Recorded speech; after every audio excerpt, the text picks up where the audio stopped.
रहमान के बंदे वो होते हैं ना, वो झूठ जहाँ पर या गुनाह की जो भी एक शक्ल निकल रही हो या कोई जहाँ पे ऐसे काम कुछ गलत हो रहा हो, ना वो उस वहाँ रहते हैं, ना वो ठहरते हैं, ना उसके गवाह बनते हैं, ना वो उसके तमाशाई बनते हैं,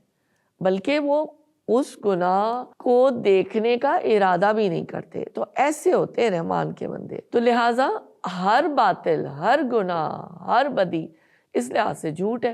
कि वो अपनी झूठी चमक दमक की वजह से ही अपनी तरफ लोगों को खींचती है। ये ऐसे ही है कि अगर आप किसी फर्नीचर शॉप में गए और आपको फर्नीचर बहुत पसंद आया, आपको इतनी ज़बरदस्त ग्लेस पॉलिश, इतना अच्छा फर्नीचर नज़र आया है, लेकिन आपको नहीं पता कि जो दुकानदार है वो जो लकड़ी उसने लगाई है उसमें टर्माइट प्रूफिंग नहीं है और घुन खाया हुआ है लकड़ी को, और बाहर से उसने उसको पेंट पॉलिश सब कुछ करके आपके सामने ला खड़ा किया है। तो नेकियों और गुनाहों की मिसाल यही है